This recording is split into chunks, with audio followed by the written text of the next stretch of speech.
Parfait. Bien, bon midi à tous. Bienvenue à ce direct Facebook de la chaire publique de l'Allier. Je m'appelle Louis-Philippe Tremblay. Ça me fait vraiment plaisir d'être là aujourd'hui pour parler de ce que les anciens Grecs peuvent nous apprendre aujourd'hui. On a un gros programme quand même à regarder aujourd'hui. On a plein de questions à poser à nos deux invités.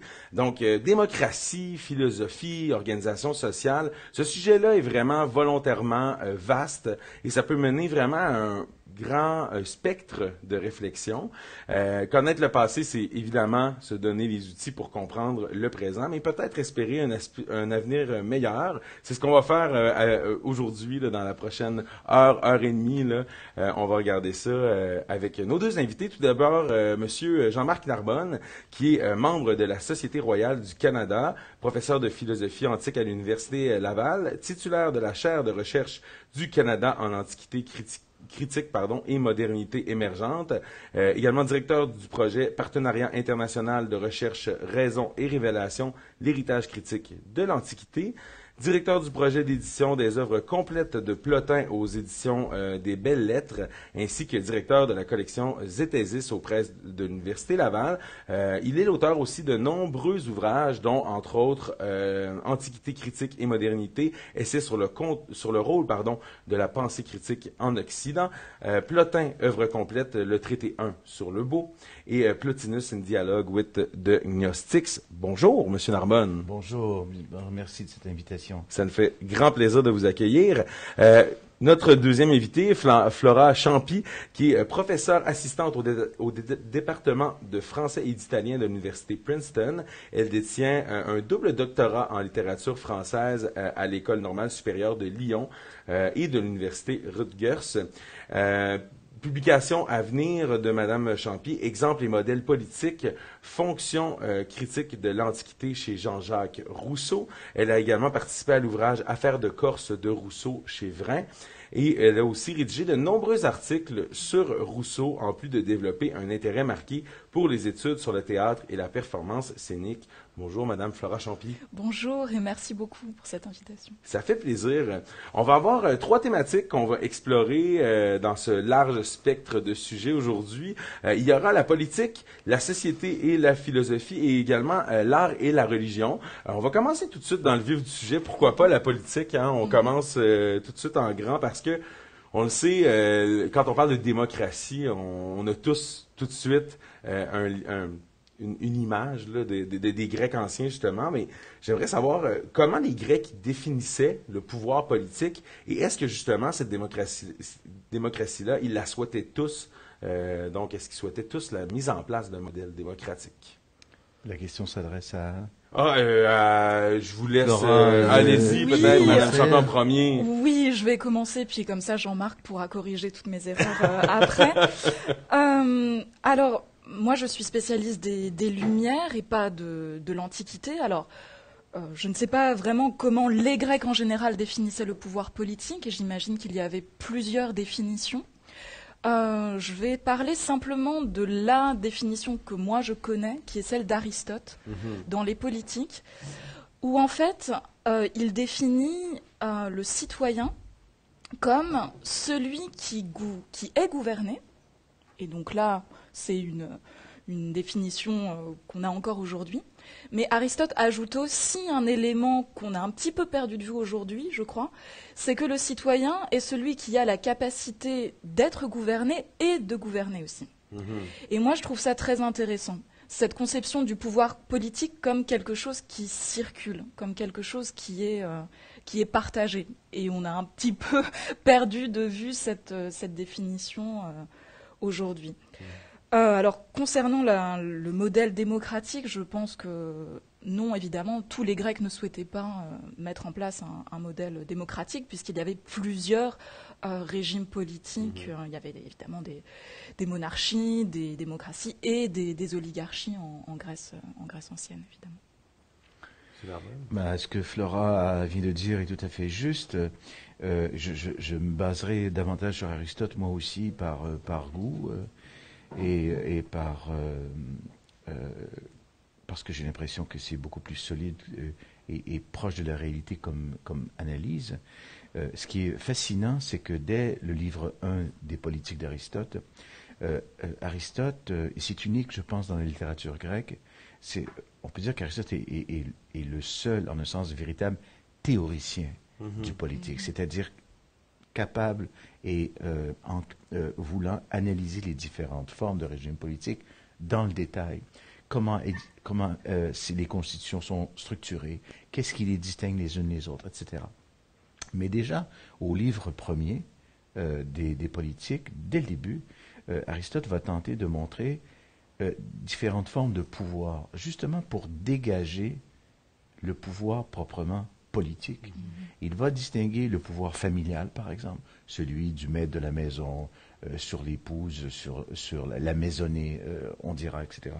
Il va distinguer ça aussi du pouvoir despotique, c'est-à-dire celui qui est capable d'asservir et qui a un droit de regard quasi absolu sur l'autre, etc. Et par contraposition, il va essayer de montrer en quoi le pouvoir politique est quelque chose d'autre. Et il va dégager certains traits que Flora justement a mentionnés à juste titre. Une des données fondamentales du pouvoir politique, c'est la capacité double à la fois de pouvoir gouverner et d'être gouverné. Donc, comme Aristote le dit, kataméros ou enmerai, c'est-à-dire à tour de rôle, le citoyen au sens plein du terme, c'est celui qui a la possibilité et la capacité de prendre en charge une magistrature, quelle qu'elle soit politique, juridique, etc. Et donc, et comme Aristote se méfie dans un contexte, disons, d'une démocratie idéale, de la possibilité que quelqu'un, qui ait une sorte de captation du pouvoir, l'idée du kataméra, c'est-à-dire à tour de rôle, est fondamentale.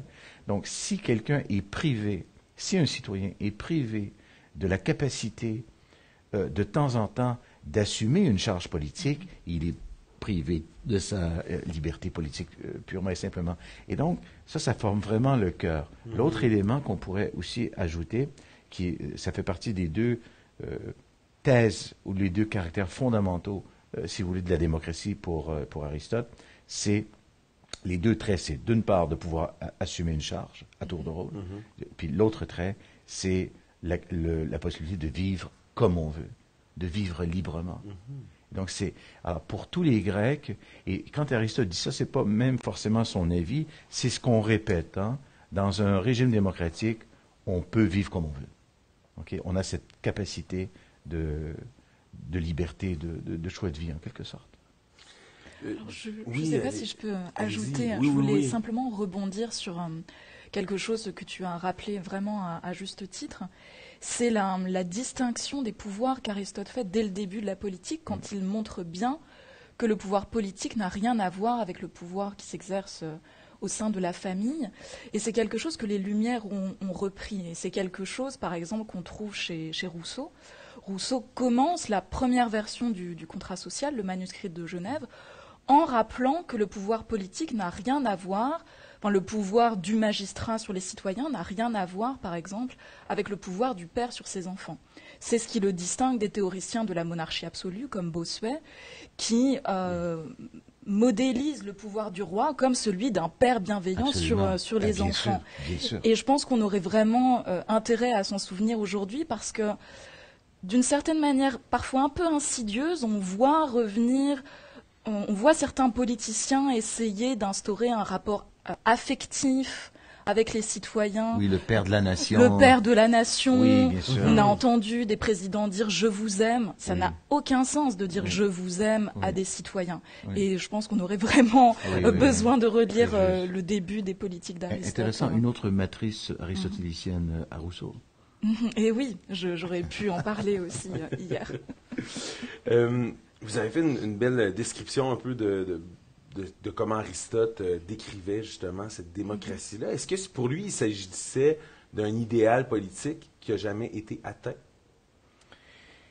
Alors, il faut être prudent avec quand on regarde le projet politique d'Aristote, si on arrive à le décoder d'ailleurs, parce qu'il est très complexe, en fait, c'est surtout qu'Aristote, au premier chef, n'est pas d'accord avec la tyrannie, il refuse l'oligarchie pure, et il tente de défendre une certaine forme de démocratie. Ça ne fait pas d'Aristote un partisan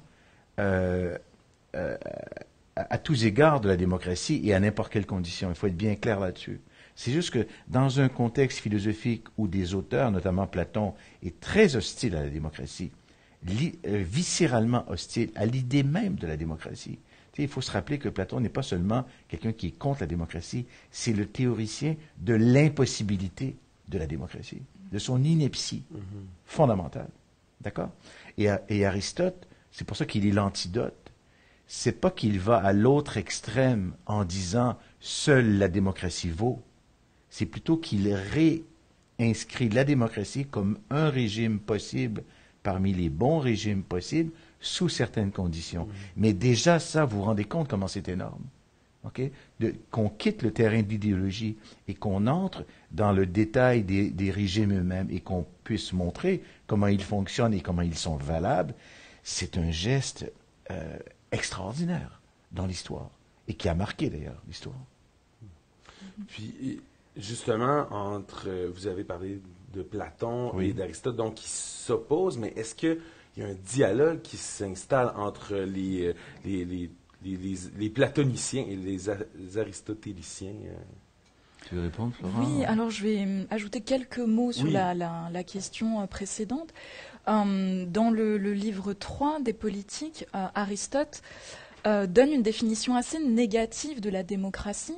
Tu me corriges si je dis une bêtise, mais il place la démocratie au nombre des constitutions déviées, au nombre des mauvaises constitutions, parce qu'il dit que la démocratie, c'est lorsque le plus grand nombre, la foule, la populace, gouverne dans son intérêt propre, dans l'intérêt de la populace, au lieu de gouverner pour l'intérêt commun.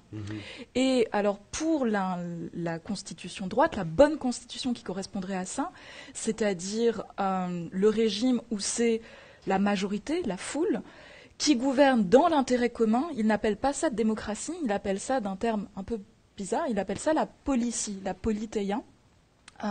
Et là, on a vraiment l'impression que c'est ça son régime idéal, mais il en souligne, il dit que c'est très difficile et que c'est presque irréalisable. Et ce régime contient quand même pas mal d'éléments de démocratie. Oui, bien sûr. On n'est pas dans la tyrannie, on n'est pas dans l'oligarchie.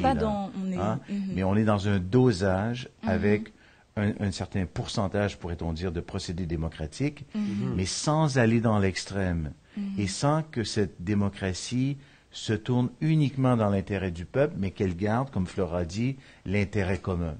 C'est ça le point. Et oui, alors sur le rapport à Platon, je pense qu'Aristote n'aurait pas été Aristote s'il n'avait pas lu Platon pour s'opposer à lui. Dans les Politiques, il le critique en règle. Enfin, il y a un chapitre qui est dédié à la critique des lois de Platon, mais je pense que tu pourras nous en parler de manière plus exacte que moi. Critique des lois et critique de la République. Au livre 2 des Politiques, les chapitres 1 à 6 sont une critique très sévère de la République de Platon. Donc les chapitres 1 à 5, c'est contre la République, et le chapitre 6, il expédie les lois en un chapitre. Quoi. Mais ces critiques sont extrêmement percutantes, selon moi. Et souvent, dans l'histoire, on a vu des gens s'opposer à des régimes autoritaires. Parce qu'au fond, ce que Platon défend dans la République, c'est une forme de régime autoritaire. Certains vont même jusqu'à dire totalitaire, mais en tout cas autoritaire. C'est un petit groupe de savants, de philosophes. Ça tombe bien, moi je suis philosophe, donc si j'étais dans la République, c'est moi qui régnerais et je pourrais vous mener au bâton. Ça serait pas mal, ça, non? Donc, ils flattent les philosophes en ce sens-là, qui en principe sont ceux qui savent, et qui savent d'une science sûre, et qui, de là, sont habilités à gouverner sans égard de l'opinion des autres, puisque les autres sont dans l'opinion, tandis qu'eux, ils sont dans la science. Bon, je caricature, mais pas tant que ça. Mais ça fait écho quand même à des discussions qu'on entend ces temps-ci, justement, avec Bien la sûr. science et l'opinion qui oui. se Bien sûr. combat. C'est tellement actuel en ce moment. Quand on fait. dit que le peuple, enfin un citoyen lambda ne peut pas donner d'avis ou prendre une décision parce qu'il n'a pas, comme on dit, une connaissance des dossiers. Alors je ne sais pas comment on dit ça en québécois, mais en français on dit tu dire connais ça en pas, tu québécois, connais hein. pas les dossiers, c'est-à-dire tu n'as pas la science technocratique nécessaire pour prendre une décision. Comment les Grecs anciens justifiaient aussi l'existence des classes sociales inégalitaires au sein de la démocratie et comment ils conjuguaient l'idéal d'égalité du système démocratique puis aussi la présence, par exemple, d'esclavage ou la discrimination envers les femmes? Je laisse répondre Flora, je pense Ouais. que c'est une question qui t'intéressait Oui, aussi. qui m'intéresse. Bon, et encore une fois, tu pourras me corriger. Alors, encore une fois, je vais m'appuyer surtout sur Aristote, parce que je le connais mieux que Platon. Et j'ai l'impression que Platon, la question de l'inégalité, en fait, il ne la construit pas en question parce qu'il considère que c'est un fait et il la légitime. Alors que Aristote se bat quand même avec cette question-là, il affronte cette question-là. Et alors, dans le livre 4, on voit très bien qu'Aristote est un pragmatique. C'est un pragmatique et il reconnaît l'existence de 3 classes sociales. Il dit, dans toute cité, il y a 3 classes sociales. Il y a les pauvres, il y a les riches et il y a la classe moyenne. Et la solution qu'il imagine pour établir une vraie communauté politique, donc qui repose sur une forme d'égalité entre les citoyens, c'est de s'appuyer sur la classe moyenne. Et il dit la communauté politique la meilleure est celle qui s'appuie sur une classe moyenne. Et ça, c'est très fort. Et ça, c'est génial. Et Rousseau reprend ça. Rousseau souligne bien que la classe moyenne, c'est-à-dire les gens qui ont suffisamment de biens pour être indépendants, qui ne dépendent pas des autres, mais qui n'ont pas suffisamment de biens pour acheter les autres ou pour dominer les autres, ce sont ces gens-là qui constituent la base fondamentale de la démocratie. Qui maintiennent une sorte d'équilibre et tout ça.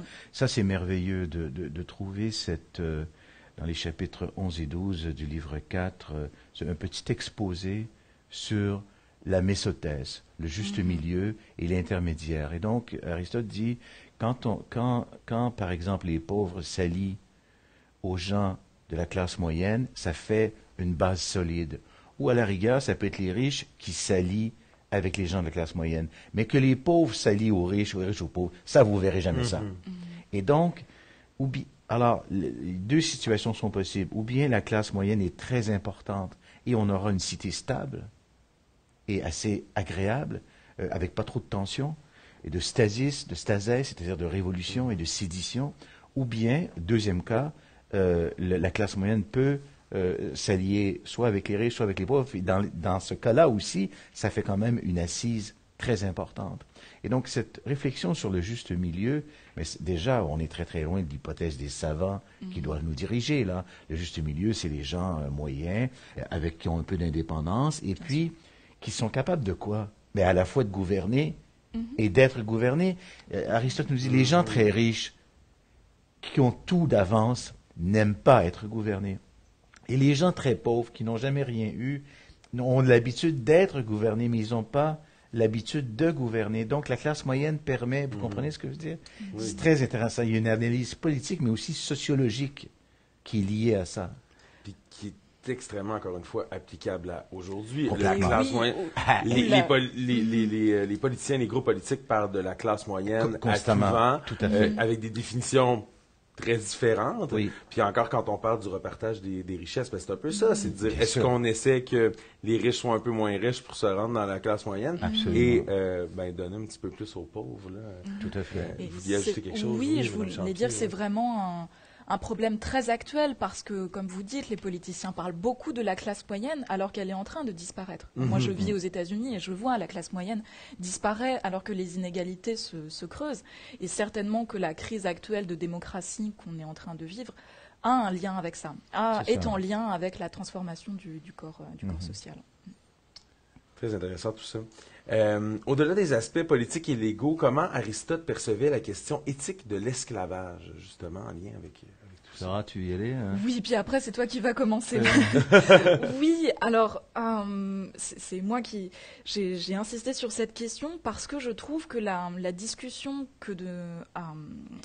qu'Aristote fait de l'esclavage, toujours au livre 1 des Politiques, hein, il commence quasiment par ça, est vraiment très intéressante parce que on a une idée reçue selon laquelle Aristote serait favorable à l'esclavage et tous les Grecs seraient favorables à l'esclavage, donc seraient d'horribles esclavagistes. Et en fait, la définition que donne Aristote de l'esclave est très intéressante parce qu'elle ne se fonde pas sur des critères purement légaux. Il ne dit pas la loi définit qui doit être esclave et qui ne l'est pas, ou en tout cas la définition de l'esclavage n'est pas seulement légale. C'est pas parce qu'on est de parents esclaves qu'on est forcément esclave. Alors il donne deux définitions de l'esclavage, et de l'esclave qui me semblent intéressantes. La première, c'est une définition qu'on pourrait dire fonctionnelle ou instrumentale. Il dit l'esclave, c'est un instrument animé. L'esclave, c'est un être humain qui, en fait, est un outil, mais qui est un outil plus performant parce qu'il a une intelligence, donc il peut s'adapter aux tâches de son maître. Et ça, je trouve ça très intéressant parce que beaucoup d'hommes qui se disent libres aujourd'hui, ou qui pensent être libres, ou dont on persuade, ou auxquels on persuade qu'ils sont libres, seraient en fait des esclaves. Par exemple, ceux qui fabriquent nos vêtements, les ouvriers qui fabriquent nos vêtements ou nos téléphones. Donc ça montre que nous sommes aussi esclavagistes, ou nous sommes, à mon avis, au moins aussi esclavagistes que les Grecs. Et il y a une deuxième définition de l'esclavage que donne Aristote, c'est une définition éthique ou morale. L'esclave, c'est celui qui ne possède pas la vertu. Alors la question c'est, comment est-ce qu'on définit la vertu ? Est-ce qu'on la définit comme une façon d'appréhender sa liberté, une façon de savoir faire usage de la liberté, peut-être. Et il a cette phrase très intéressante parce qu'il commence par défendre une conception naturaliste de l'esclavage. Il dit, il y a des gens qui sont faits pour obéir, il y a des gens qui sont faits pour commander.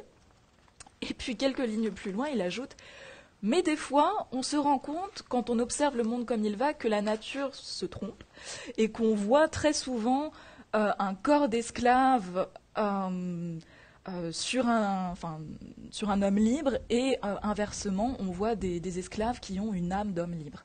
Et ça, je trouve ça encore vraiment très intéressant pour aujourd'hui. Au fond, il problématise la notion. Bien sûr. Parce qu'il y a des gens qui se trouvent, par exemple, par l'effet de la guerre, il y a des gens qui vont être asservis suite à une défaite militaire et donc ils se retrouvent tout à coup dans une condition servile alors qu'ils ne sont pas naturellement servis. Donc il y a au fond, Aristote problématise l'affaire et il joue au fond, il joue, même si la chose est grave, disons qu'il articule le concept. Si vous voulez, mais je te laisse poursuivre. Non, je voulais simplement dire que c'est très actuel aujourd'hui, parce qu'on a tendance à dire je suis libre parce que je fais ce que je veux de mon temps. Mais si le seul usage qu'on fait de son temps libre, par exemple, c'est de regarder de la télé-réalité, est-ce qu'on est vraiment libre ? C'est ça la question. Donc, je te laisse. Oui, le thème de l'esclavage, évidemment, une question très délicate, sur laquelle il y a une montagne de documentation. D'accord ? Il y a certaines choses qu'il faut quand même rétablir. Okay? C'est que d'une part, on sépare Aristote, parce qu'il le dit au début quand il analyse l'esclavage. Bon, premièrement, dans les politiques d'Aristote, dans tout le volume, tout le développement sur l'esclavage, c'est 6 pages et demie de grec. Donc, c'est pas une thèse, là. Et je pense qu'on peut dire qu'en fait, il ne s'intéresse pas à cette question. Comme on a dit tout à l'heure au tout début, qu'il voulait montrer c'est quoi le concept du citoyen, qu'est-ce que c'est qu'un citoyen et quel type de pouvoir accompagne le citoyen.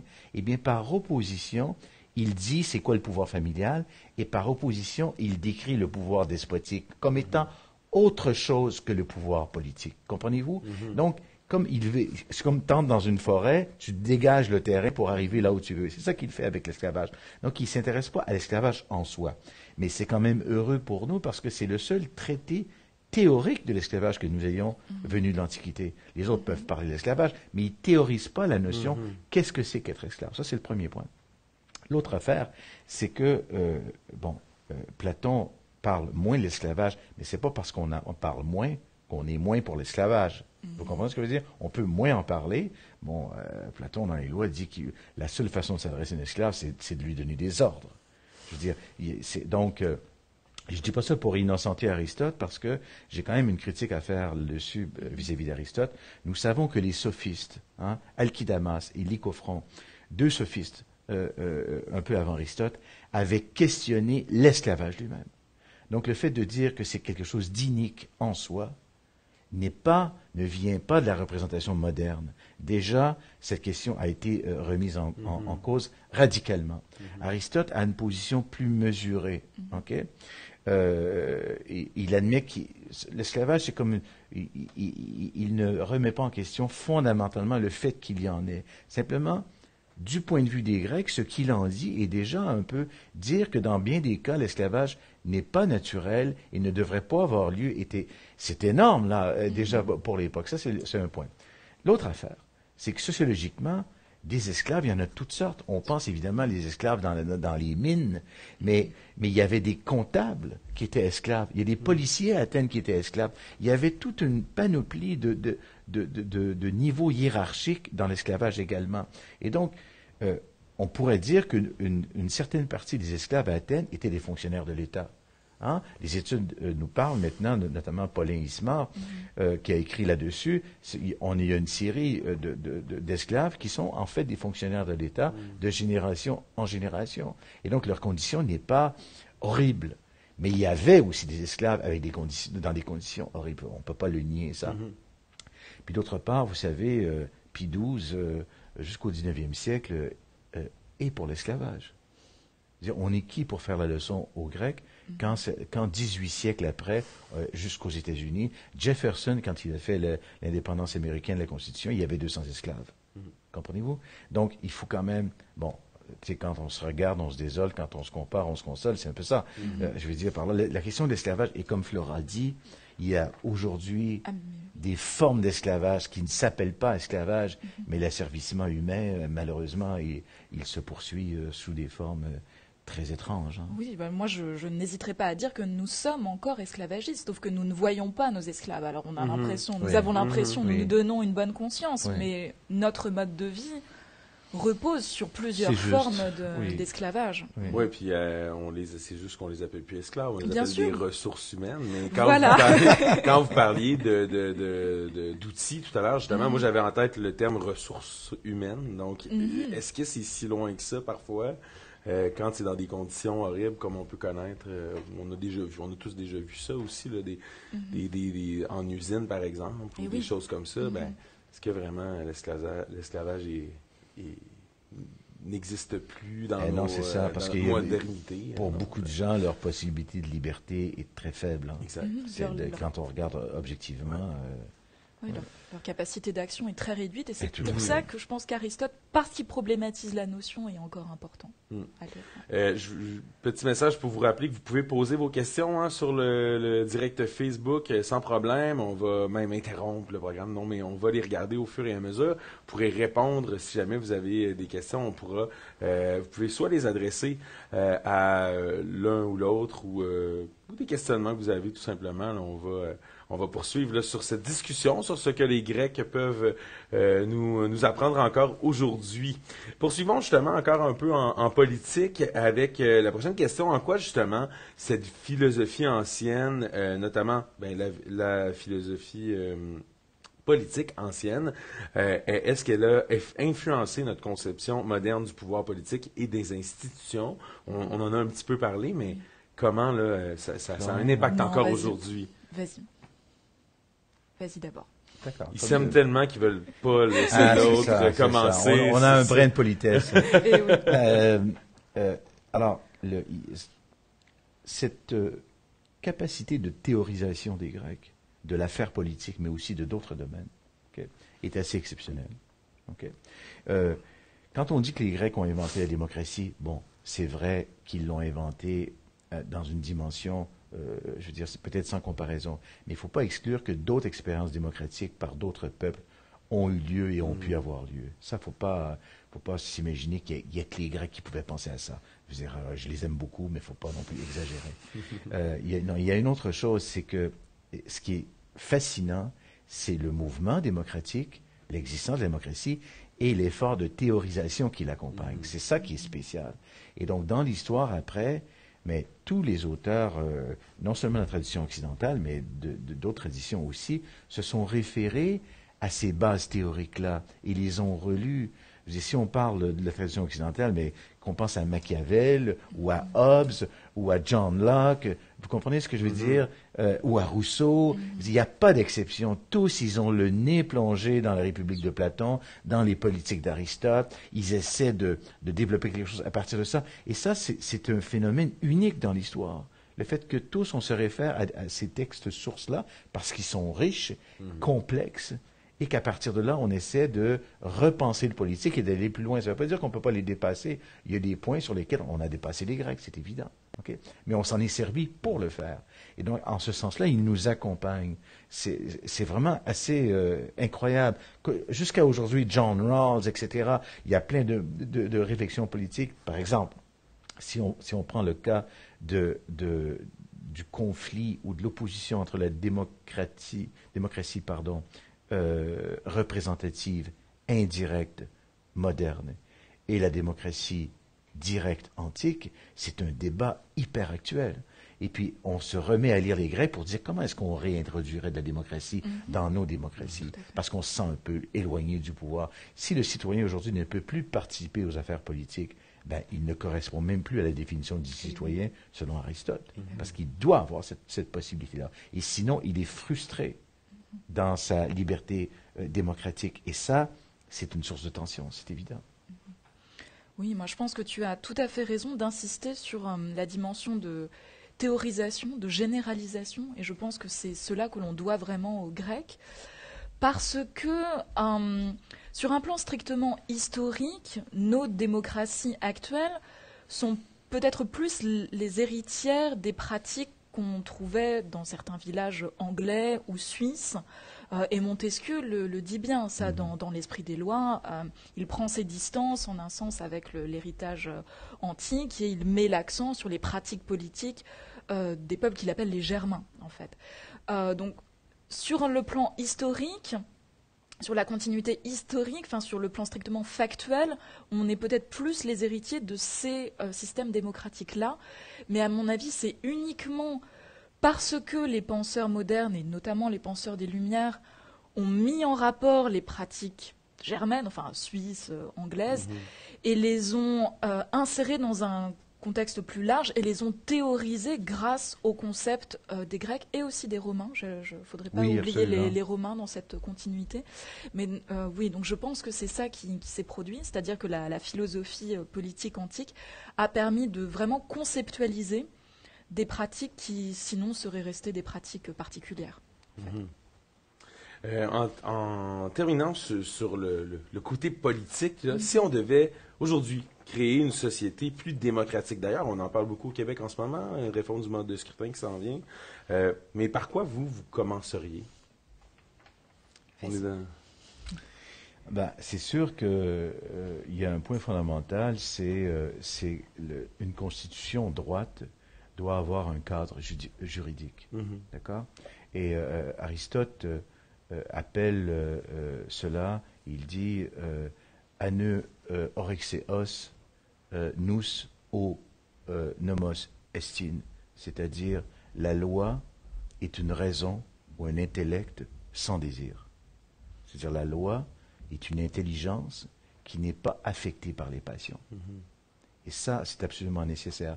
Quand il veut cadrer la démocratie et en faire une policy, un gouvernement constitutionnel, c'est de faire en sorte que, sur un coup de tête, on ne puisse pas décider un matin de prendre un vote à l'emporte-pièce et qui serait pénalisant pour telle ou telle personne ou tel groupe de gens. Donc, l'idée d'une loi cadre qui fixe le fonctionnement général de l'État est déjà dégagée par lui, c'est la différence entre ce qu'on appelle les nomoi, les lois, et les psyphismata, c'est-à-dire les décrets. Donc, gouverner par décret. Vous savez, comme durant la Révolution française, où on vote un matin l'exclusion d'un type, et c'est réglé, son affaire est réglée. C'est ça qui est dangereux. Donc, il faut ce cadre-là, premièrement. Deuxièmement, la question de la participation des citoyens à la vie collective est fondamentale. Il faut que les institutions le permettent. Hein? Le niveau de participation des Grecs dans cette démocratie directe aux affaires politiques est indépassable. Faisait rêver Hannah Arendt. Hannah Arendt, c'est comme le rêve sur Terre, que les gens soient à la fois aussi informés, impliqués dans les décisions. Nous, c'est plus compliqué parce que nous sommes dans un régime de démocratie indirecte. Certains ont même dit que justement, c'était plus de la démocratie, justement parce qu'il y a trop de canaux d'intermédiaires, finalement, entre l'action du citoyen et puis les législations qui sont adoptées, etc. Donc, c'est un problème très important encore aujourd'hui et très difficile. Mais je dirais que c'est ça. Le cadre de la loi est fondamental, d'une part, et puis ensuite les institutions qui protègent la vie démocratique. Parce que la démocratie, vous savez, la démocratie, c'est un jeu d'équilibre constant. Il n'y a jamais de démocratie fixée une fois pour toutes. C'est toujours quelque chose un petit peu plus à gauche, un petit peu plus à droite, un petit peu plus rigide, un petit peu plus flexible, etc. Donc c'est un jeu constant. Hein. En ce sens-là, la démocratie est une sorte de projet jamais réalisé. Ça revient à votre question de tout à l'heure. C'est un projet jamais parfaitement réalisé. C'est un idéal, au fond. On pourrait dire ça comme ça. Oui, moi je voudrais rebondir sur ce que tu as dit sur la participation des citoyens, et je pense que c'est vraiment une question clé. Alors Rousseau faisait partie de ceux qui disaient que la démocratie représentative n'est pas une démocratie. Et c'est très intéressant ce que tu as dit sur la citation d'Aristote, selon laquelle la loi... la loi est un intellect sans désir. Sans désir, oui, parce que c'est une des rares citations d'Aristote que Rousseau a recopiées dans son carnet de notes. Donc, Encore, ouais, encore. Alors moi, bon, je n'irai pas aussi loin que Rousseau. Hein, je pense que la démocratie représentative est le seul moyen de mettre en place une forme de démocratie au-delà de l'échelle de la cité-État. Mais je pense aussi qu'il est très important de favoriser peut-être l'implication directe des citoyens au niveau local. Et donc de mettre en place peut-être davantage d'assemblées, des assemblées publiques pour décider des affaires très, très pratiques. Comment est-ce qu'on va régler tel problème d'approvisionnement d'eau dans la ville? Je pense que c'est très important de favoriser ce genre d'initiative. Je suis assez... D'ailleurs, on le voit en France à l'heure actuelle. Et oui. Toute la consultation sur du niveau des maires. Oui. Et là, il y a un lieu de démocratie beaucoup plus proche des citoyens. Et puis même l'État qui a un problème de démocratie s'en réfère désormais au niveau des élus municipaux qui sont plus proches. Et on le voit aussi au Québec. Hein. Mais excuse-moi. Non, mais c'est un excellent exemple que tu as soulevé. Le problème, quand même, avec le grand débat qu'on vient d'avoir en France, et ça m'amène au point que je voulais toucher ici, c'est le rapport aux technologies numériques, en fait. Parce qu'on dit beaucoup que le numérique va favoriser la démocratie directe, qu'il suffit de donner son avis sur Internet. Oui. Et moi, je ne suis pas d'accord avec ça, parce qu'on ne sait jamais qui contrôle vraiment les algorithmes, qui trie les informations qu'on a sur le net. On peut penser au mouvement Cinque Stelle en Italie, avec le parti, le parti 5 étoiles, qui est fondé sur un système comme ça. En fait, c'est un parti fondé à partir d'une entreprise d'informatique dont personne ne sait comment elle est vraiment gérée. Donc je serais très méfiante envers l'utilisation. Ça peut virer à la démocratie sauvage. Hein. Et oui, ou alors à la tyrannie pure, enfin au despotisme pur. Tout à fait. Alors peut-être un tout petit point, je voulais aussi mentionner une procédure qui était importante dans la démocratie athénienne, si je ne me trompe. C'est la procédure des eutinai, la reddition de comptes. Bien sûr. Le fait que les magistrats, une fois qu'ils ont rempli leur mandat, sont obligés de rendre des comptes et d'expliquer ce qu'ils ont fait pendant leur mandat. Et j'ai l'impression que ça a complètement disparu aujourd'hui. Aujourd'hui, les présidents de la République, une fois qu'ils ont fini leur mandat, ils se barrent. Ils n'ont aucun compte à rendre. La seule chose qu'ils font, c'est donner des conférences. J'ai noté des chiffres. 400 000 $ pour une seule conférence donnée par Barack Obama. Clinton, qui, en 10 ans, aurait gagné 75 millions de dollars en donnant des conférences. Sarkozy, qui se fait payer entre 75 000 et 200 000 euros la conférence. Je pense que plutôt que de rémunérer des gens qui ont en fait échoué, qui ont souvent quand même échoué dans l'exercice de leur fonction, ou en tout cas qui n'ont pas pleinement réussi, ils n'ont pas tout réussi, disons-le comme ça, ils n'ont pas tout réussi, plutôt que de les payer plusieurs milliers de dollars, on pourrait leur demander simplement une reddition de compte. Qu'est-ce qu'ils ont fait pendant le temps qu'ils ont été élus? Oui, avez-vous quelque chose à Non, je vous en prie, allez-y. On passe déjà justement à notre deuxième sujet, qui est plutôt société et philosophie. Donc, on va un petit peu plus large encore sur cet héritage finalement que les Grecs ont dans le monde d'aujourd'hui. Est-ce que vous diriez justement que de manière générale, l'apport vraiment majeur des Grecs dans l'histoire occidentale puis dans notre monde d'aujourd'hui, ça serait la pensée critique? Moi, je le crois. Moi, je le crois. On en a parlé d'ailleurs avec Flora, etc. C'est au cœur, de toute façon, du projet que je mène et tout ça, cette question de la pensée critique, c'est-à-dire que plusieurs philosophes et historiens se sont penchés sur cette affaire-là. C'est difficile à expliquer pourquoi ça a eu lieu en Grèce. Ça renvoie... Bon, il y a plusieurs éléments. Au fond, d'ailleurs, pourquoi la naissance de la démocratie en Grèce? C'est un mystère, ça. Pourquoi est-ce qu'elle a pris une telle extension, etc. On sait que, historiquement, un pouvoir centralisateur fort n'a jamais pu s'instaurer là-bas. Et donc, on avait des espèces de bourgades, des petites cités, etc. Et puis, il y avait beaucoup de commerce, beaucoup d'échanges et tout ça. Et donc, finalement, il y a une sorte de mouvement associatif, en quelque sorte, pour parler en termes d'aujourd'hui, qui se faisait assez spontanément.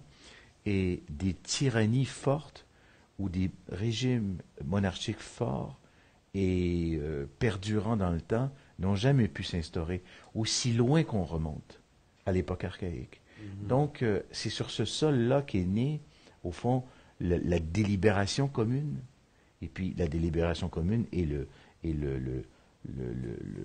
terreau, évidemment, de la démocratie. Il faut qu'on puisse discuter ensemble, puis arriver à des consensus, il faut qu'on puisse délibérer. Et donc, il y a ça. Alors, et puis, évidemment, pour délibérer, il faut argumenter. Et quand on argumente, c'est plus seulement l'autorité qui compte, mais c'est la valeur des arguments. Et tout ça, ça entraîne l'esprit, l'intellect à ce genre de pratique. Et puis, cet esprit critique, donc, qui naît spontanément de ça. Cet esprit critique, mais on le voit en histoire, avec Thucydide et Hérodote, on le voit en esthétique, dans la réflexion sur l'art, chez Platon, chez Aristote, on le voit dans la critique sociale, dans la comédie, dans la tragédie. Je veux dire, Aristophane déjà se moque des politiciens plus gravement ou de manière plus caustique même que ce qu'on retrouve aujourd'hui. Vous comprenez? Donc cet esprit de compétition, de rivalité des points de vue, de discussion critique envahit tout l'espace public, occupe tout l'espace public. Et ça, c'est quand même assez particulier. Ça ne va pas, avec cette intensité-là, durer durant des siècles, mais, je veux dire, on vit sur les restes de ça, on peut dire ça. Bien sûr, parce qu'ensuite, on s'est tourné vers ça. Et puis, ça va très loin. Je reviens sur la question de la démocratie, des démocraties locales que tu mentionnais. Vous savez, normalement, on fait cesser la démocratie grecque, l'expérience démocratique grecque, en 322 avec les conquêtes d'Alexandre, puisqu'il y a une sorte d'empire qui se constitue. Mais c'est pas vrai, parce que au-delà d'Alexandre, jusqu'à l'invasion romaine en 164, localement, les démocraties ont continué. les villes-démocraties. Et il y a beaucoup de travaux qui se font là-dessus maintenant. Et donc, cette expérience de démocratie, oui, il y avait un cadre qui n'était plus seulement la démocratie, et la cité n'était plus l'entité suprême. Mais localement, les processus démocratiques se sont poursuivis jusqu'à l'orée de notre ère. Donc, ça veut dire 5, 6 siècles d'expérience démocratique, vous vous rendez compte? C'est énorme, ça. C'est énorme. Mais là, j'ai changé de sujet, excusez-moi, Oui, mais je suis revenu à l'autre. Ça n'est pas tout à fait un autre sujet. Moi, je pensais à les exemples qu'on peut trouver aux États-Unis de villes qui privatisent leur système d'eau, ce qui est hallucinant, en fait. Oui. Et donc, évidemment, il y a des cas de maladies, etc. Et je pense que ces cas-là, ce défaut de démocratie locale est peut-être aussi lié à un défaut d'esprit critique, parce qu'on fait comprendre aux gens, il n'y a qu'une seule manière de traiter les problèmes, c'est le capitalisme complètement débridé, et il n'y a qu'une seule manière de gérer les ressources publiques, c'est de tout privatiser. Eh ben non. Et on peut rien dire. Et on peut rien dire. Et c'est la seule possibilité. Ça. Et non, je trouve que en effet, l'esprit critique est crucial dans l'héritage que nous pouvons tirer des Grecs. Et cette idée aussi, de prendre ses responsabilités, de dire ce n'est pas une instance supérieure à nous de traiter les problèmes qui nous concernent. Nous avons à décider de ce qui nous concerne. Et ça, je trouve que c'est vraiment important. On en a peut-être un peu touché quand on parlait de l'esclavage tout à l'heure, mais l'organisation du travail dans la vie publique de la Grèce antique, quelle était sa place, puis aussi quels étaient les rôles et le statut du citoyen par rapport à ça, et aussi évidemment en lien avec nos sociétés modernes, là, comment ça se passe? Flora, tu veux dire un mot? Oui, alors je ne suis pas historienne, donc je ne sais pas, je ne sais pas si ce que je vais dire est tout à fait exact. J'ai l'impression qu'on a une idée un petit peu faussée. Alors ça, on la trouve aussi chez Rousseau, qui se fait une idée peut-être un petit peu stéréotypée de la vie en Grèce ancienne, et qui dit que tous les citoyens étaient entièrement libres de leur temps et qu'ils pouvaient passer leur vie sur la place publique parce que tous les esclaves faisaient les travaux manuels. Je ne suis pas sûre que cette idée soit tout à fait exacte. Enfin, j'ai vu un livre, je ne sais pas si ce livre a fait vraiment l'objet d'un débat chez les historiens, un livre d'une historienne qui s'appelle Ellen Wood, un livre qui est sorti en 88.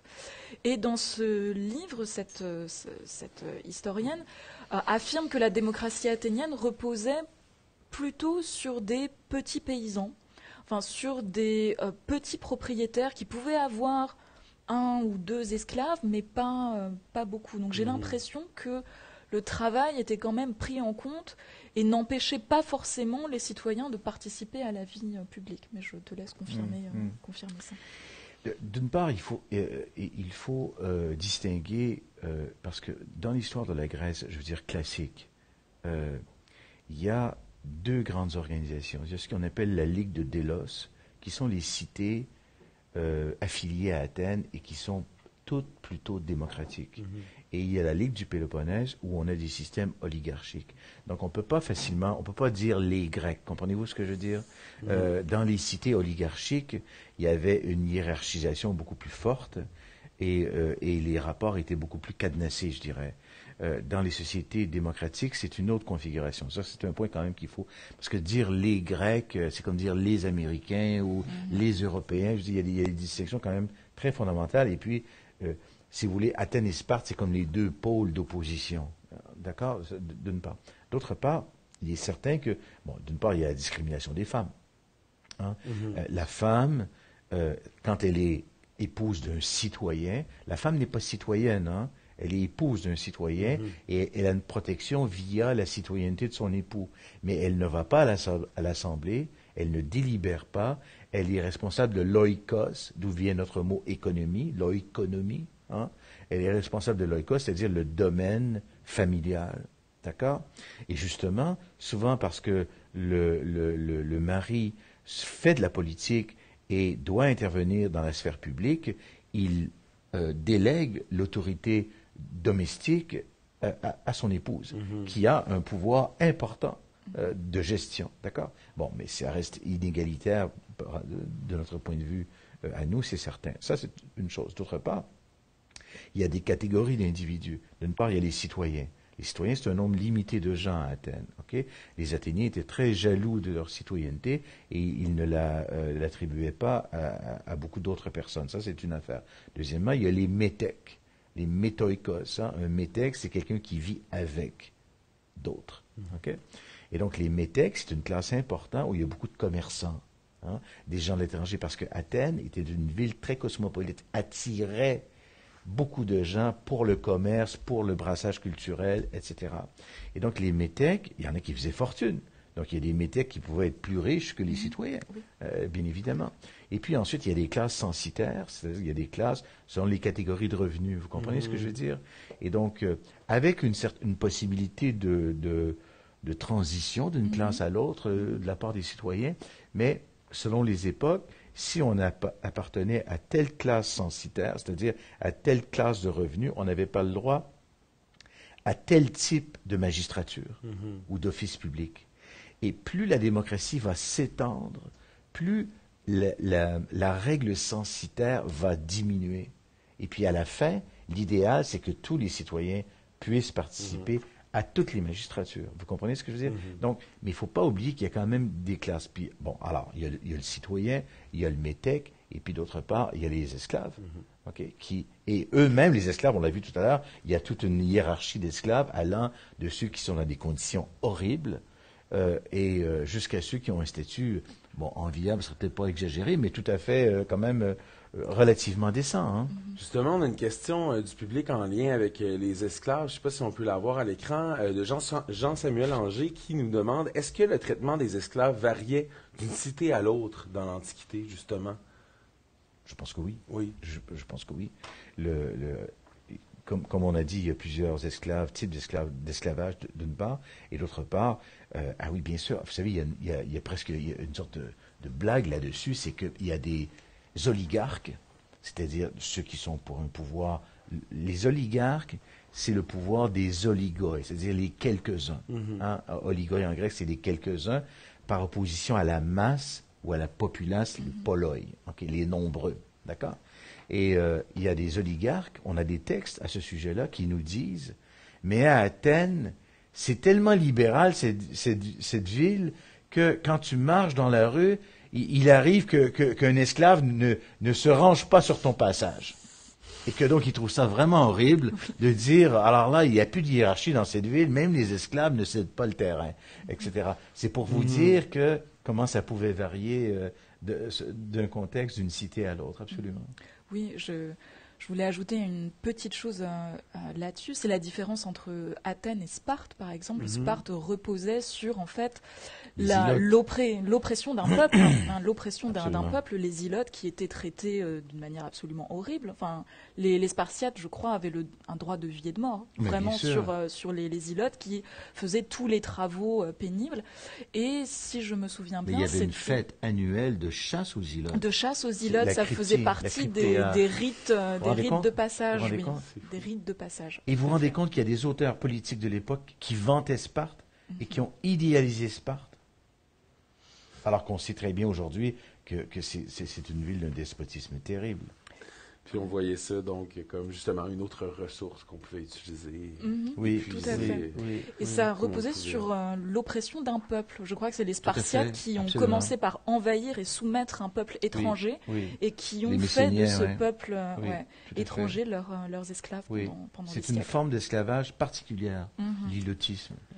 On a d'ailleurs quelqu'un qui nous a posé une question qui était ma prochaine question sur la feuille. Donc, on est connecté avec donc chez les Grecs, quel rapport l'éducation et la connaissance avaient-elles avec le politique?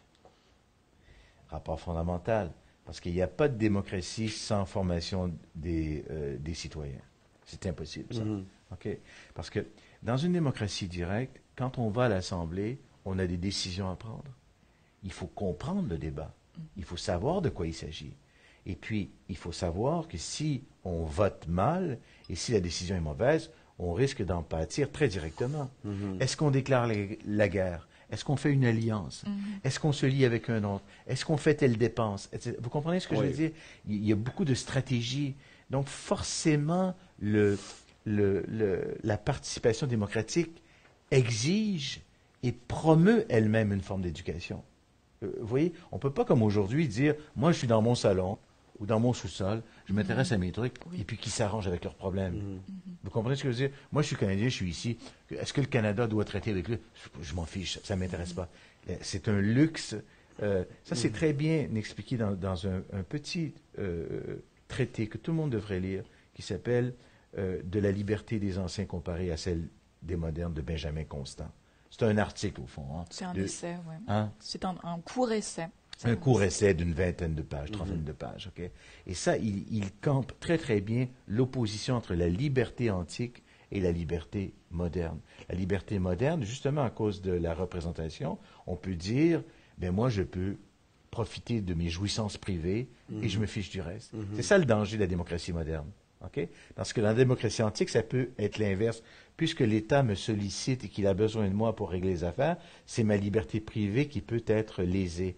Donc, les deux formes de démocratie sont comme inversées l'une par rapport à l'autre. Dans la démocratie moderne, il faut faire attention que les citoyens restent impliqués dans la vie sociale, parce que sinon, on peut aller à volo. Vous comprenez? Dans les cités antiques, le danger était d'être absorbé dans l'État. Et donc, c'est comme une situation inversée. Mais je crois qu'il faut corriger l'une par l'autre. Oui, tout à fait. Peut-être quelque chose à ajouter justement sur ce lien éducation politique, mais aussi la place de l'éducation là, dans cette Grèce. Oui. Moi, je pense que c'était en effet une part capitale de la démocratie.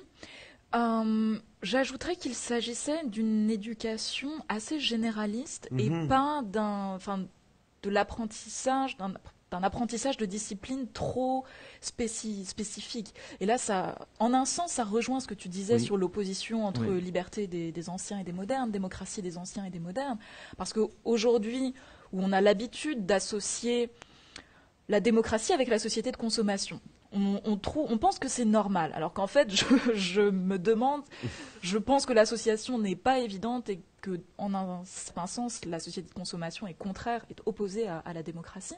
Mais en tout cas, aujourd'hui, on a l'impression que, puisque nous sommes des consommateurs, nous pouvons acquérir des connaissances hyper spécialisées. On en parlait hier avec un ami chimiste qui nous dit que les scientifiques ne maîtrisent plus l'orthographe, les scientifiques ne s'intéressent plus à la littérature, parce qu'on se dit, je suis très fort dans mon domaine, donc je n'ai pas besoin de me soucier des affaires publiques, je reste devant ma télé et quand je fais mon truc. Je fais mon truc.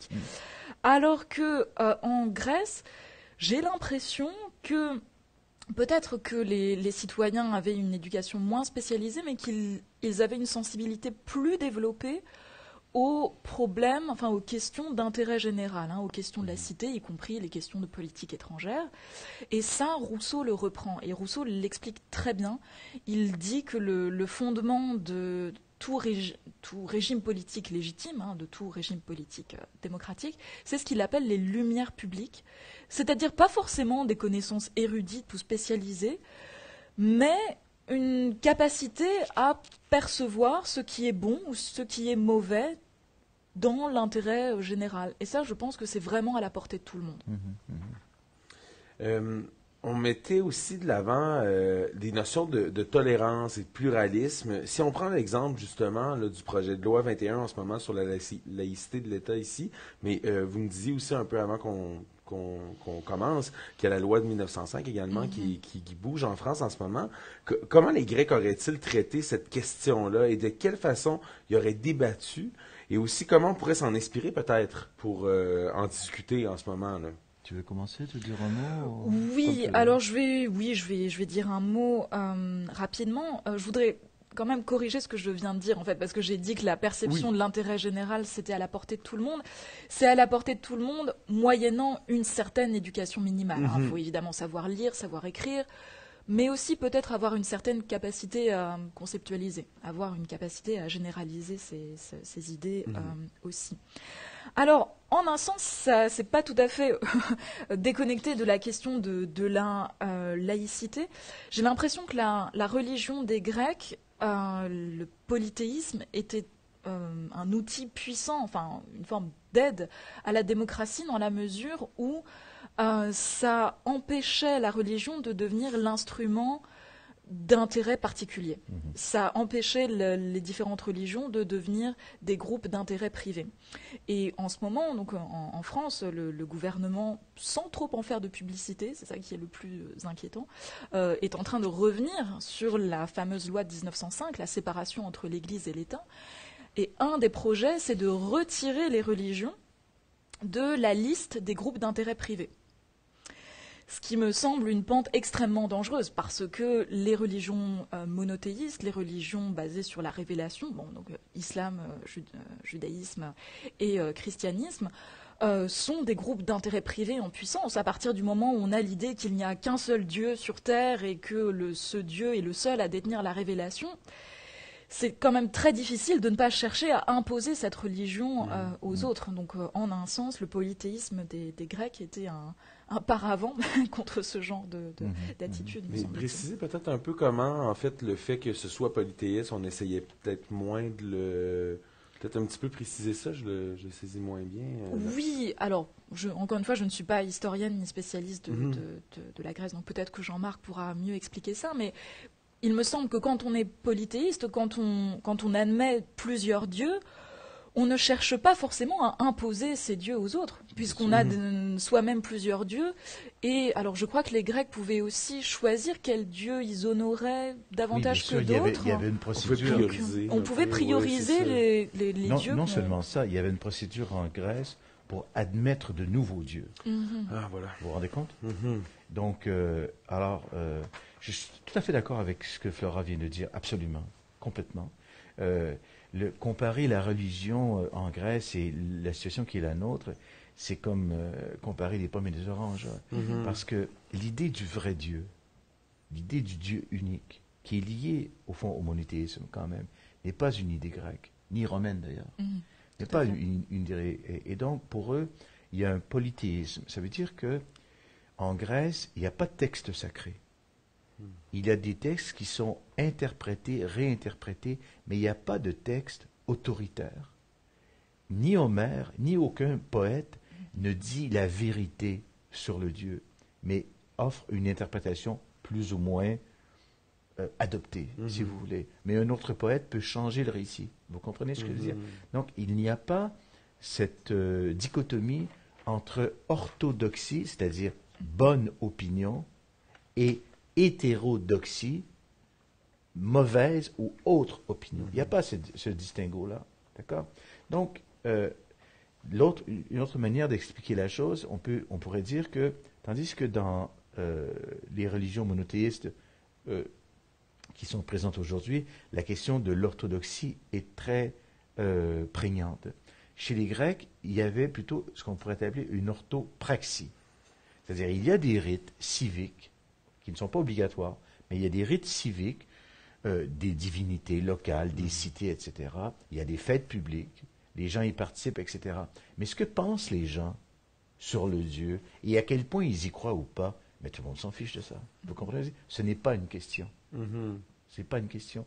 Donc, la logique binaire du dire c'est le bon ou pas le bon Dieu, le vrai ou pas le vrai, n'existe pas. Ou même ne croire et pas croire. Exactement, n'existe pas.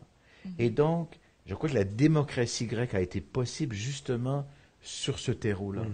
Okay? Parce que déjà, le jeu des opinions contrastées existait avant même la naissance de la philosophie, sur le plan de la religion. Et donc, il n'y a pas le bon Dieu et le mauvais Dieu. Et donc, cette fluidité interprétive fait qu'ils étaient tolérants avant même l'invention de la tolérance. Nous au 17e, 18e, on a inventé la tolérance religieuse pour se sortir du pétrin. Vous comprenez? Pour se sortir de l'intolérance religieuse. Mais eux, ils n'ont pas commencé par connaître l'intolérance religieuse. Vous voyez comment c'est différent?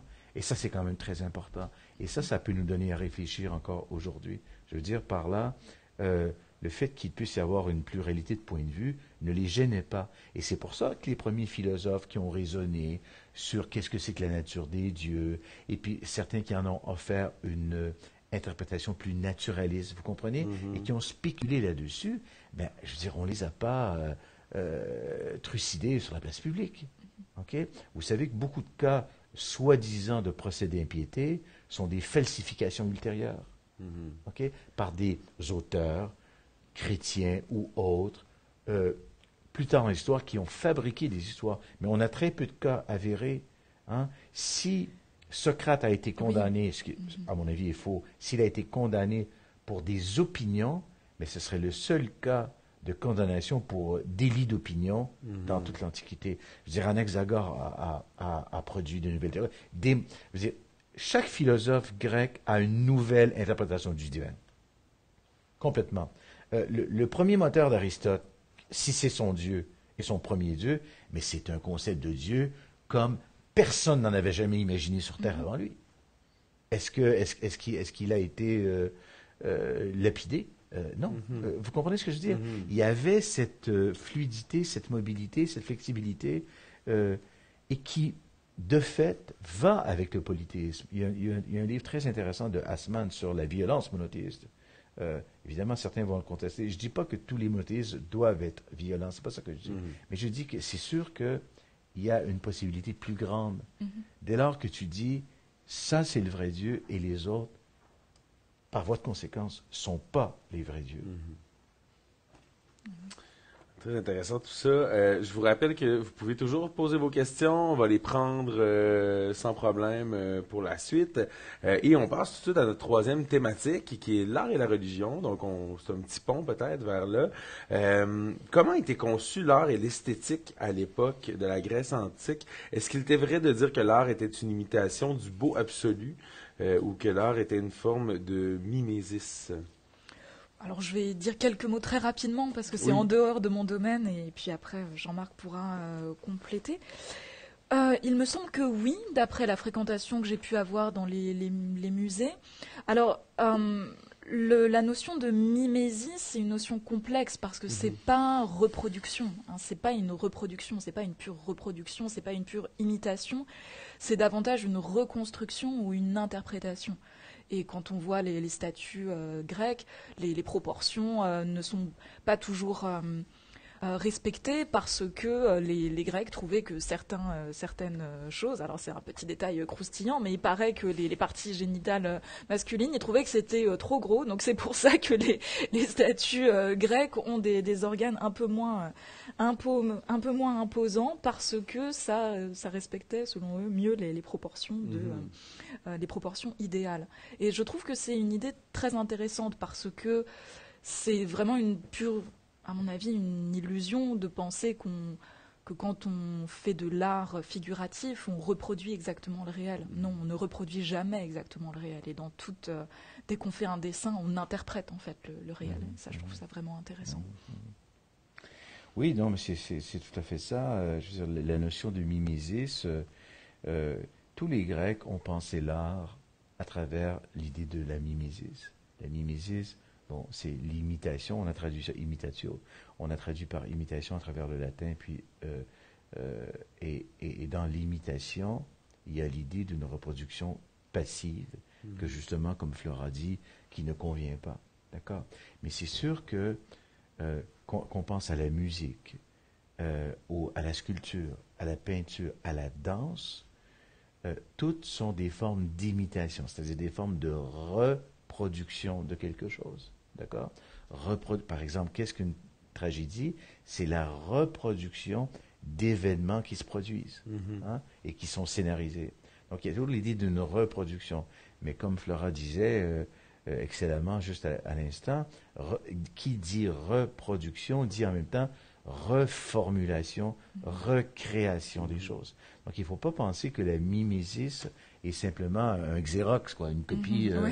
Une copie, c'est pas du tout ça. Mais c'est quand même un art de l'imitation. Ce qui est intéressant, c'est que on le voit chez Aristote, puis il y a déjà des bribes chez Platon.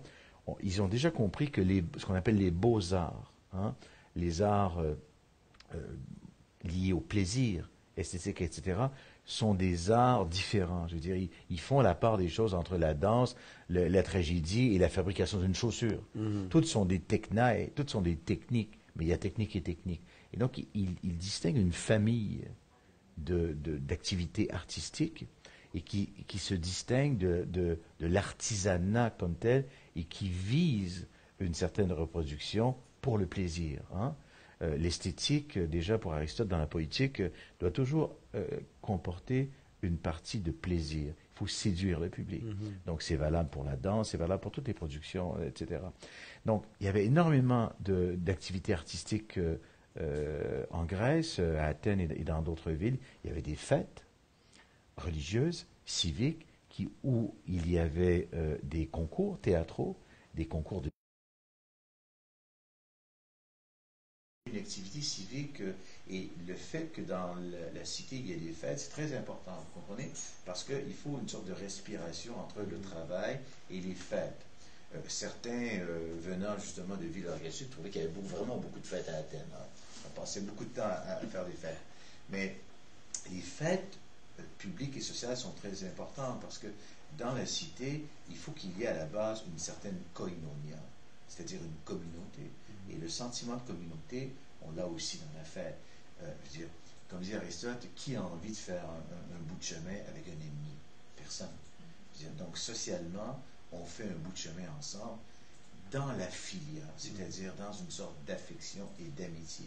S'il n'y a pas de filia dans la cité, il n'y a pas de cité. Vous comprenez? Si on est deux groupes et qu'on passe plein de contrats entre nous, mais qu'il n'y a pas de filia, il n'y a pas de cité.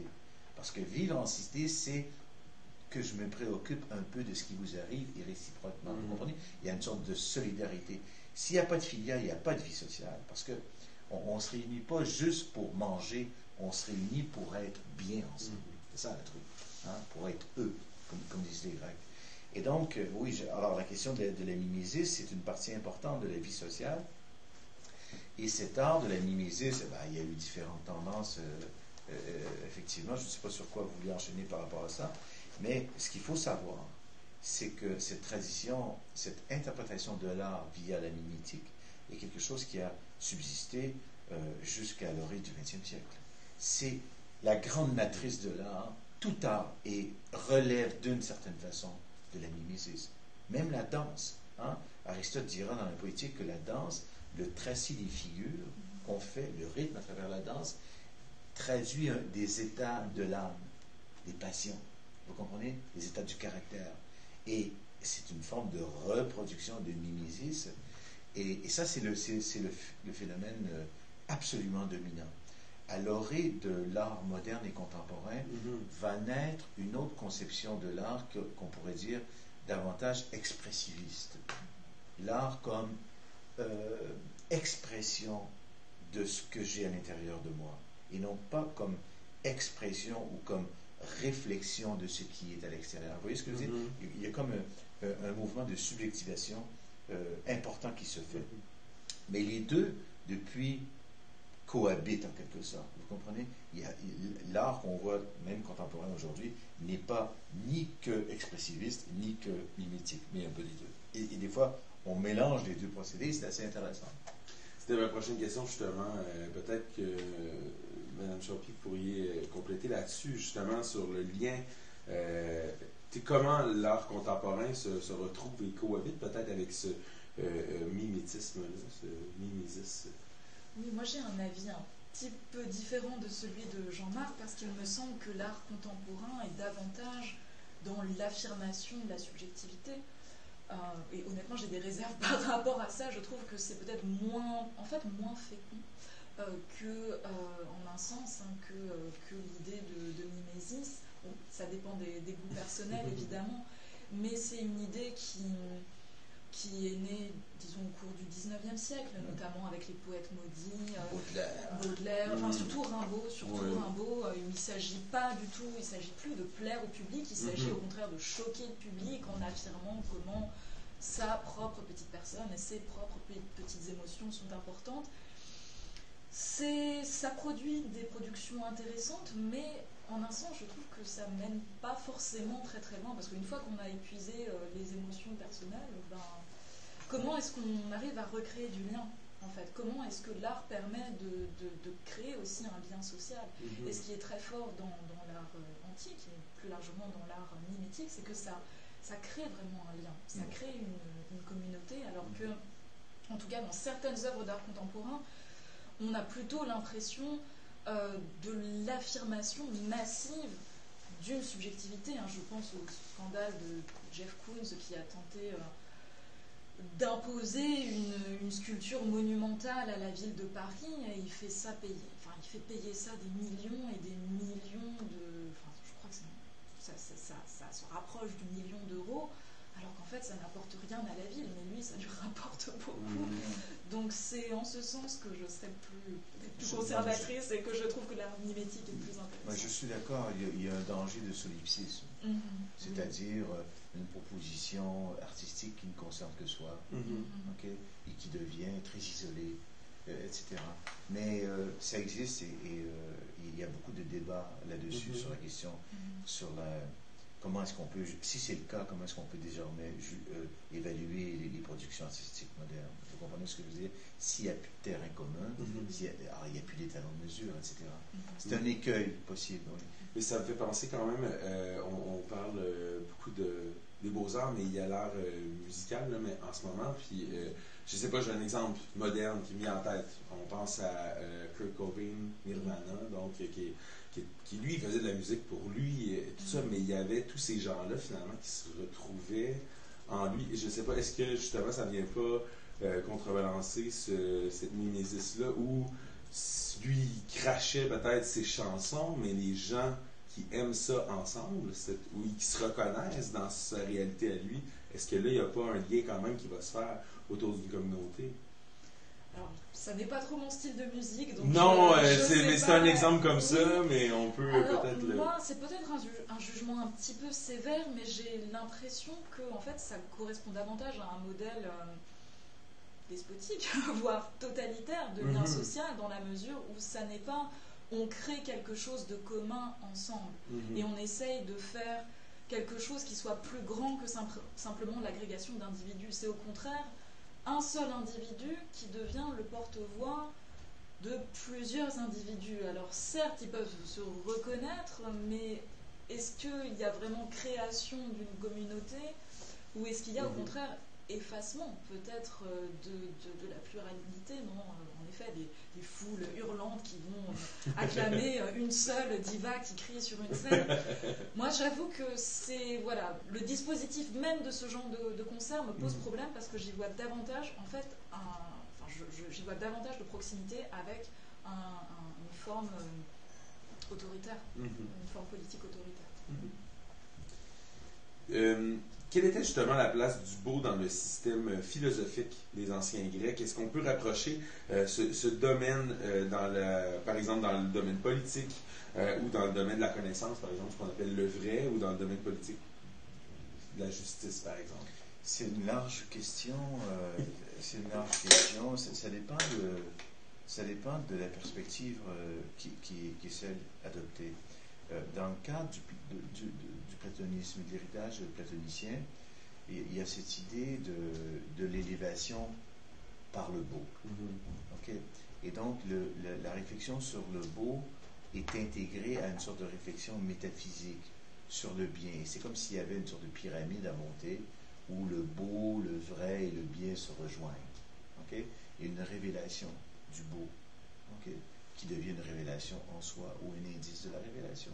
Ce modèle plus métaphysique d'esthétique, hérité notamment du platonisme, a toujours perduré et existe encore aujourd'hui. L'idée de la révélation par l'art est quelque chose qui, idéologiquement, qui continue c'est une certaine école, l'idée que l'art transfigure la réalité, qu'il la transcende. Pensez au titre de Danto, l'Arthur Danto, la transfiguration du banal. Mais l'idée même de transfiguration, transfigurer le monde, transfigurer la vie humaine, ça a une dimension métaphysique. Okay? Et donc, l'art continue d'avoir cette aura, malgré tout. Par ailleurs, il y a aussi, comme Flora disait, l'art anti-bourgeois, l'art de la résistance, l'art des pauvres, vous comprenez ce que je veux dire? L'art du combat, tout ça existe. L'art de l'opposition. Ça existait aussi en grec. Quand Aristophane écrit une pièce où il provoque les citoyens, la dimension de provocation existait. Okay? C'est une question d'accent. D'accord? Donc c'est ça. Alors oui, il y a absolument ça. Sinon, pour ce qui est de la musique, parce que vous avez pris l'exemple de la musique est un cas très particulier dans la réflexion sur l'art, y compris pour les Grecs, parce que c'est par excellence l'art de l'intériorité, parce que la musique est comme une résonance des âmes, hein. Et puis la musique est un peu moins imitative, à moins d'avoir une musique comme qui imite la chute de la pluie, les chants des oiseaux, ouais, etc., qui est une musique qui existe, mais elle n'est pas majoritaire. Donc la musique touche très très profondément la vie humaine. Ça, les Grecs l'avaient bien perçu, hein. Dès que les hommes se réunissent, dès qu'ils sont ensemble, la musique est là. Dans toute fête, il n'y a pas de fête sans musique. C'est clair. C'est quelque chose qui touche très très profondément l'âme humaine. Et on a des textes qui nous disent que la musique a été donnée aux hommes pour les consoler de leur existence sur Terre, quoi. La musique et le vin, quoi. Hein, c'est vrai, les deux choses, la musique et le vin, pour consoler les hommes de la dureté de la vie mortelle qui est la nôtre. Donc la musique, c'est une dimension très importante et peut-être par essence plus expressiviste que d'autres formes de... C'est un peu compliqué ça, cette affaire, mais c'est fascinant la réflexion sur la musique. Et là aussi, on a des textes fameux hérités de cette tradition grecque relayée par les Romains. Il ne faut jamais oublier les Romains, qui sont très importants. Absolument, absolument. Aviez-vous rajouté justement ce lien entre le beau, mais avec le politique et la connaissance également? Oui, alors je vais peut-être réhabiliter un petit peu Platon, parce qu'on l'a beaucoup critiqué au début de l'entrevue, et je voudrais le réhabiliter sur cette question en parlant du banquet, qui est un de ses textes les plus beaux, selon moi, parce qu'il montre bien comment l'expérience esthétique, mais aussi l'expérience affective, peut conduire à la connaissance de certaines vérités. Et je pense que c'est tout à fait juste, et qu'on peut s'en inspirer pour développer des moyens d'éducation qui ne soient pas une éducation sèche, ardue, uniquement conceptuelle et intellectuelle. Et quand Platon dit, par exemple, que alors lui, il dit que quand on tombe amoureux d'une belle personne, de quelqu'un qui est beau, on n'est pas seulement amoureux d'un beau corps, on acquiert l'idée du beau aussi. Je crois que c'est ça qu'il dit. Et je pense que c'est tout à fait juste, que quand on est en rapport avec des belles choses, alors ça peut être des belles personnes, mais aussi, moi je pense pas forcément des belles personnes, mais simplement quand on est amoureux et quand on fait l'expérience quand on a une expérience heureuse, l'enrichissement personnel et intellectuel ne s'arrête pas à l'expérience, il s'arrête aussi au fait qu'on acquiert une certaine idée de ce que ça peut être, du beau et du bien aussi. Et ça, je pense que c'est tout à fait important de rappeler qu'on peut parvenir à la connaissance de certaines vérités, pas uniquement par une exploration purement intellectuelle et conceptuelle, mais aussi par une série d'expériences. Tout à fait, oui, il y a une certaine métamorphose qui peut s'opérer. Et puis aussi, le beau, c'est une émotion. Hein. C'est une émotion. Et donc, l'art est très important dans la vie humaine aussi, parce qu'on a besoin de cette émotion. Justement parce que le lien avec les autres est aussi affectif. Et le contact avec soi aussi relève pas seulement de la raison, mais de l'affectivité. Et ça, c'est même premier, en un sens.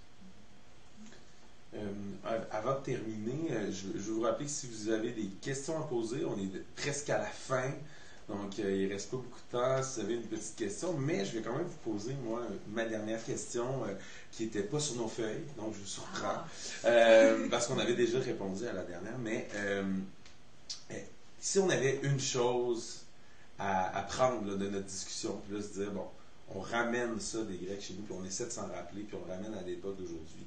On le met dans une petite boîte, puis on essaie de le garder, peut-être dans un contexte particulier, par exemple, ou en général. Qu'est-ce qu'on rapporterait, peut-être à commencer par vous, c'est difficile. Oui, c'est difficile. C'est difficile.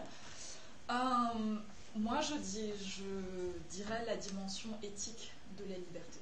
Le fait que la liberté, ça n'est pas seulement un dispositif légal ou des conditions matérielles. La liberté, c'est aussi un effort.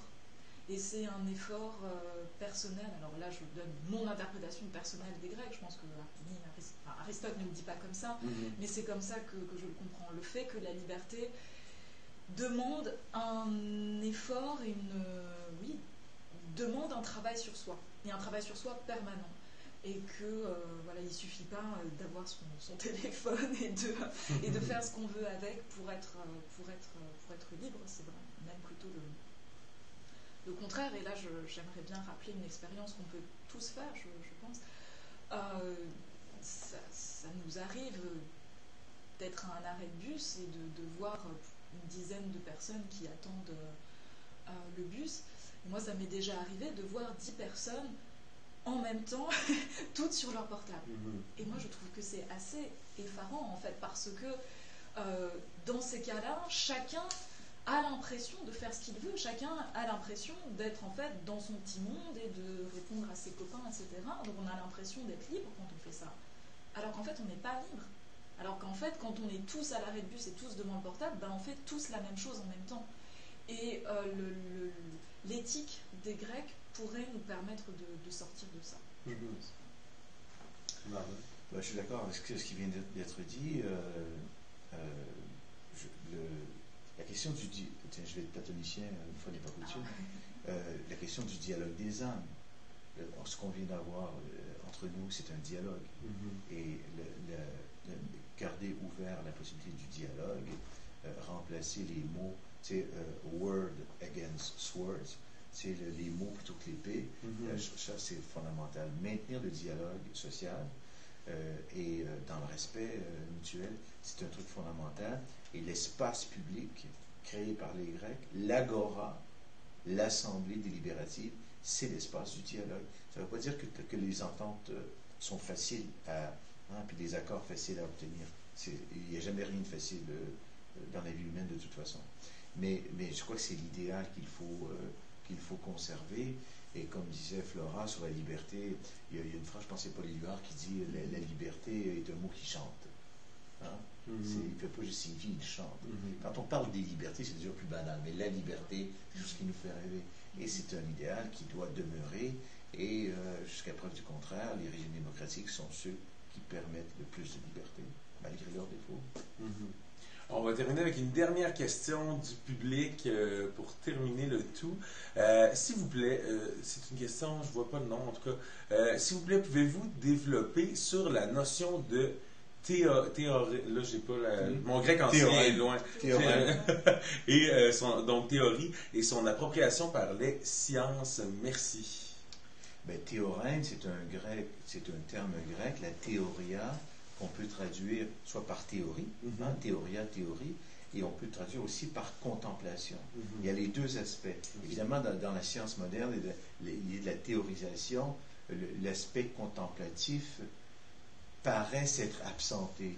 Quoi qu'il demeure, en fait, parce qu'un scientifique, quelqu'un qui théorise, c'est quelqu'un qui s'absorbe quand même dans la pensée et qui entre dans une sorte de rêverie théorique. Vous comprenez ce que je veux dire?